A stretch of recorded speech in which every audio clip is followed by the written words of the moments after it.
Hey, it's Ty with Cincy Diesel Repair. Today we got an 07 Harley Davidson edition long bed. I love this truck. Guy brought it to me, believes he's got a bad injector. After hearing it running, I'm agreeing, and it did have a code for number 7. We're going to do a buzz test on it here in a minute. We got the 2000 Frank's truck back. He's going to do a set of injectors in that, but they're not here yet, so we're back to this one. Looking at it, everything on it looks pretty much stock. It's does have an EGR delete, so that's good. I'm just kind of looking. Nothing really, I don't see anything really screwed up like people have been in here a lot. It's a dual alternator truck, but nice truck. But whatever, let's do the buzz test here. So you'll hear all the injectors buzz once, and then you're going to hear them click, and the click should sound crisp. It might be hard to hear, but let's try it. So that was all of them. There's 1, 2, 3, 4, 5, 6, 7, 8. 1, 2, 3, 4, 5, 6, no 7, 8. One more time. 1, 2, 3, 4, 5, 6, no 7, 8. Alright, so 7's junk. So now the other thing he wants to do, I'm going to try to do it here, but my cable's been acting up on me. I'm afraid it's going to kick me out. I'm going to try to get it on video though. He's worried about the oil cooler, wants to make sure his oil cooler isn't going to die anytime soon. Oh, I'm hitting buttons here. Hold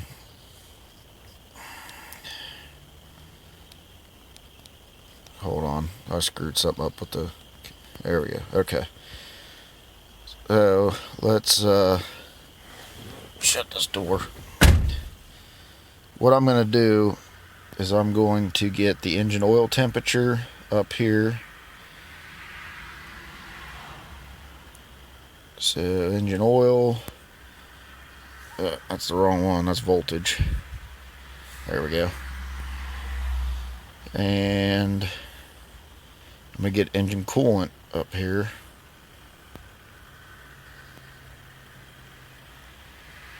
Okay, so we want to see the engine coolant higher than the engine oil temperature. Look at that, damn thing just kicked me out.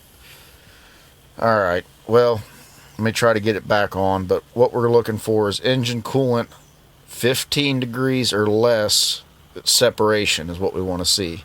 And by that I mean I don't want to see the engine oil temperature really any higher than the engine coolant temperature. The newer oil coolers are 3 to 6 degree difference.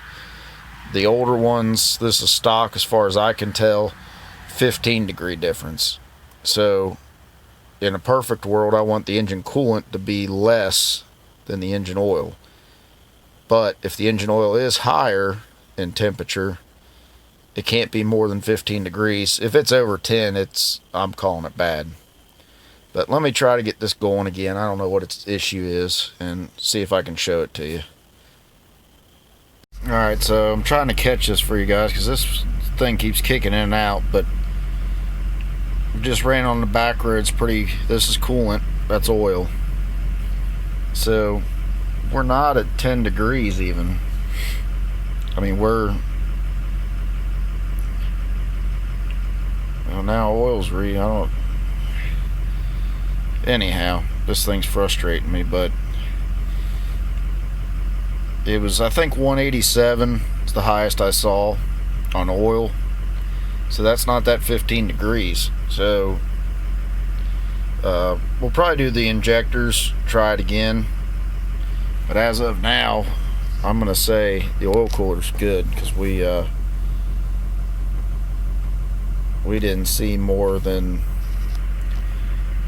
5-6 degrees You know, we're at what, 3 degrees now, so we were 4. Yeah, most I saw was 5 degrees. So that's good on even a newer style cooler. So, alright, I guess I'll probably make another video doing the injectors. And I'm going to take this through some back roads again just to make sure everything looks alright. But I'm going to say this oil cooler is good. Alright, so we got this 07 we're doing injectors in. And I got this part last night. It got dark on me. Passenger side. No real anything special to tell you. I mean, just get stuff out of your way, remove the valve cover, get the fickum out of your way. To release these tabs on the actual where they plug into the injector, they'll sit right, I don't know why the lighting is messed up, sit right here in this hole. The injector comes up and clips into this hole. You push down and pull out and pop all those loose, and then I'll show you a trick for getting the injector out of there on the other side. And then down here you just got the injector hold downs, and they're what is that? I forget the torque size. It's a Torx bit. You gotta take the oil rail off the top. But I'll show you guys a few things here as I take the other side apart. And I just looked and noticed something I thought I heard. I don't know if you guys can see that, but that boot is tore. That boost boot's ripped. So I'm not gonna film it, it's no big deal. I'm gonna take the boost tube off.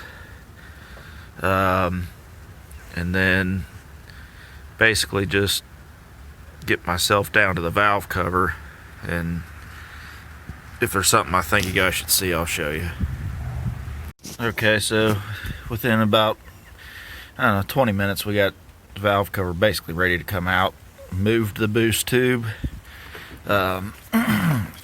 Your glow plug controller sits right here on this bracket. These two plug into it. We unbolted that, and it's easier to get these off once you've unbolted it. Move it up out of your way.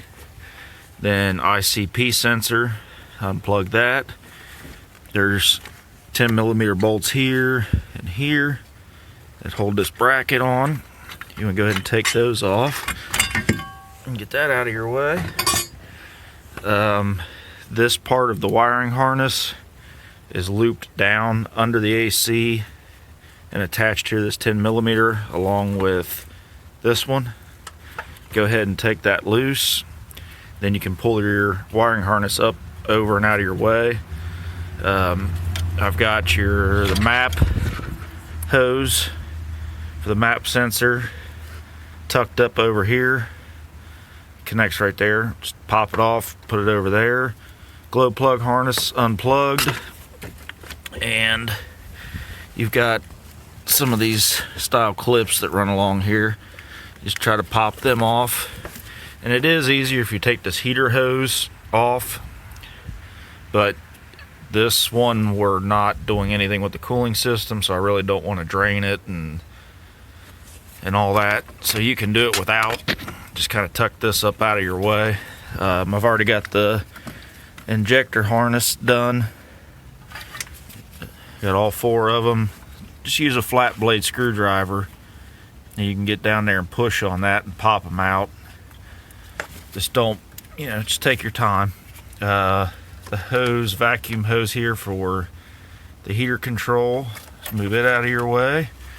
You can actually unscrew this oil fill. Let's see if I do this one by hand. That one, it makes it a little easier. I may take this one out, but once you get all that out of your way, there's one more bracket down here. There it is, 10mm for your trans dipstick. Then you just got 11mm that hold your valve cover in place. take those out, get the valve, wiggle the valve cover out of there, and we can take the oil rail out. I'll show you that when we get there. Alright, the valve cover's out, and I will tell you right now, this side is the pain in the ass. This side's pretty straightforward. This side will have you cussing. And it's mainly because of the two bolts, one there and one there, that hold the valve cover. And I'll tell you now, the best thing to do is just get a wrench. Bring your arm down this way and just run your arm up under there with a wrench to a 12 millimeter and just work them loose with a wrench, then get them out with your hands. Another tip is, before you take the valve covers off, take a picture of where the bolts that have the studs go and where you have just regular bolts. Now this side has pretty much studs all the way around the whole top, except for in the back there, they're regular bolts. This side, it's different. So just take a picture so you remember. Be careful when you got to wiggle this valve cover out, especially if you have the dual alternator. You're best to unplug the regulator and the positive cable here, get them out of your way, and try to wiggle this up kind of like this, and then you can bring it forward and out. And it's actually freaking snowing. Yeah, well, it just goes to show you can do this in your driveway. So we got it out of there. Now what we're going to do is we're going to take the standpipes and dummy plugs out. Your standpipes, well, standpipe is going to be in the front, dummy plug in the rear on this side. And I'll show you why we're taking them out. They're going to be a 10 millimeter Allen. This is what it takes to get out of there. Yeah, I'm right. Okay. Let me pop them out real quick, and I'll show you why we're taking them out. Okay, so I think I said a second ago that the standpipe was on this side, or was up here on this side. I don't know what I was thinking. Dummy plugs are in the front, standpipes are in the rear. And here they are. This is a dummy plug. And you see that in the O-ring? The reason we're replacing these is there's an update, and I'll show them to you. I haven't been to the Ford dealer yet today. There's an update. These will blow out, and you'll get a crank no start when hot. And this guy told me when he dropped it off that he was having a long crank sometimes out of this. I don't know that. Yeah, that's probably, I mean, it was probably starting to show some signs. And it's usually the dummy plug, and it's usually on this side. So, and that's sure enough, the other one doesn't have any signs. Then we got the standpipe. They're two pieces, and you got to get them loose and pull them up, and then kind of got to grab a hold of the tube and pop this out, and then pull the tube out because of the space. Well, you can't get that side out either in one piece. And if you do these in a van, it's a real chore. But you can see these O-rings are okay, but we're still updating all this. It's a $165 kit for all of them from Ford to update. So why not? Because you don't want to have to dig back in here. So now we're going to get the oil rail out of here. These are T30 Torx. And take them loose, gently pry this up off the injectors, get it out of the way, and then we can go ahead and pop the injectors, the harnesses out of there. I'll show you the trick to that. Take the keepers out of the injectors, get them out. So, but first we gotta get the oil rail. Some people call this a W rail. If you hear, you know what? I have people all the time tell me, they want to argue about what stuff's called. I don't give a shit what it's called. Okay, I call it an oil rail. You can call it a W rail. I don't care. It's got to come out. It's got to be replaced. So I'm taking the oil rail out. Okay, so I'm going to show you how to get the injector retaining clips out. This is a 19 millimeter socket. Take it, put it in there, just kind of twist it, wiggle it, and you'll feel them pop loose.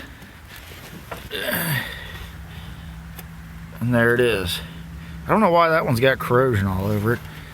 But here's our bad injector, number 7. Let's pull that out. Oh, down here. So, nothing obvious. Just went bad. The tip looks okay.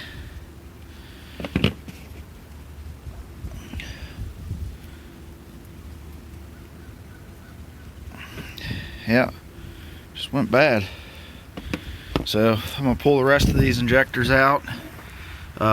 It's a, I forgot again, all right, T45 for the retainer that's down there.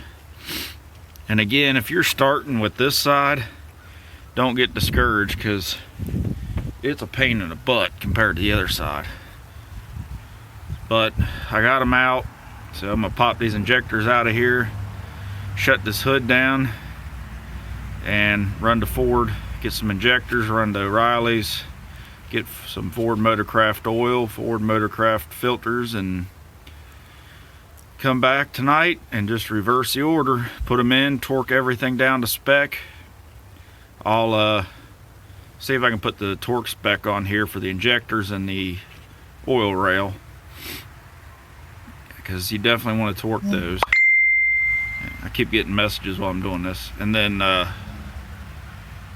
so torque everything down, the oil rail, the injectors, and then yep, we're just gonna do the reverse, replace that torn cack boot up there. Hopefully they have it in stock. And then I'll get a video of it when we're done. So this is why we're redoing or replacing the standpipes and dummy plugs. This is the updated style. It's got that nylon backer behind the O-ring, so you don't have so much pressure being put on that O-ring. The standpipe's the same way. So that's why you want to go ahead and update them. If you don't know if they're updated or not when you take it apart, you might be able to see the sun's out today, snowing yesterday.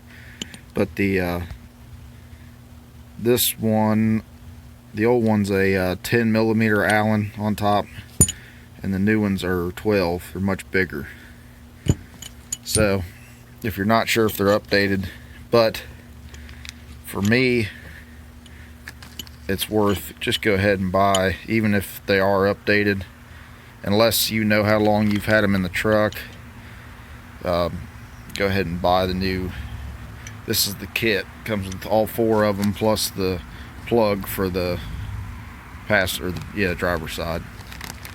That's the part number. It's $165. One more thing, when you're putting this side back together, standpipes and dummy plugs.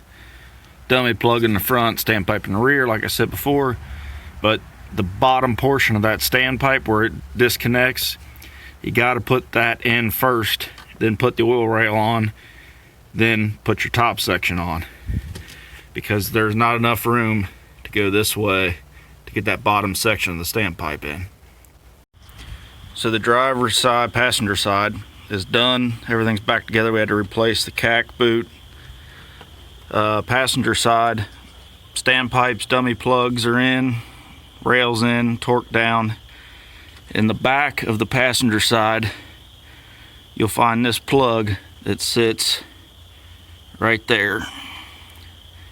If you see this one, the O-ring was blown out. This thing was about hand tight.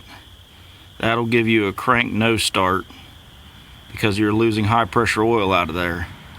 So in the dummy plug kit comes a new one with an Allen head.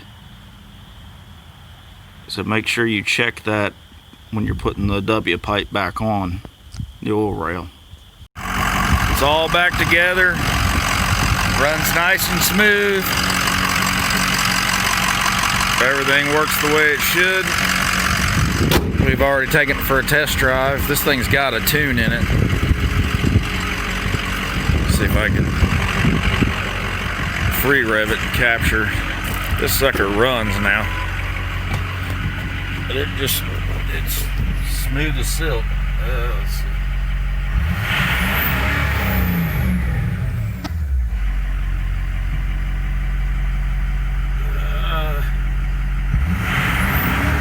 There you go.